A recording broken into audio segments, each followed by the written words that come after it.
দীর্ঘদিন ছিলেন প্রবাসে, প্রতি মাসে পাঠিয়েছেন টাকা। গোটা পরিবার তখন সুখেই দিন কাটাত। কিন্তু সেই প্রবাস জীবন থেকে যখন অসুস্থ হয়ে ফেরেন দেশে, তখনই শিকার হন চরম নির্মমতার। রাস্তায় ফেলে গেছেন স্বজনরা। কয়েকদিন পর মারা গেলেন টাঙ্গাইলের সখীপুরের আলোচিত প্রবাস ফেরত জামাল উদ্দিন। সোমবার বিকেলে ভাতিজির বাড়িতে চিকিৎসাধীন অবস্থায় তার মৃত্যু হয়।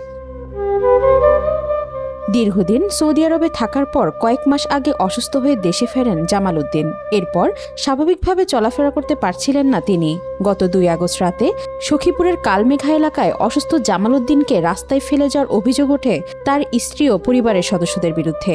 পরদিন স্থানীয়রা তাকে উদ্ধার করে ভাতিজির বাড়িতে নিয়ে যান। পরে বিষয়টি সামাজিক যোগাযোগ মাধ্যমে ছড়িয়ে পড়লে ব্যাপক আলোচনা সমালোচনা শুরু হয়।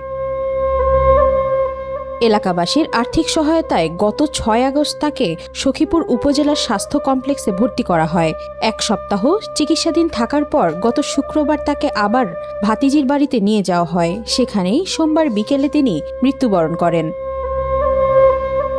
জামাল উদ্দিনের স্ত্রী রিনা আক্তার অবশ্য দাবি করেন, প্রায় 2.5 মাস আগেই তিনি জামাল উদ্দিনকে তালাক দিয়েছেন।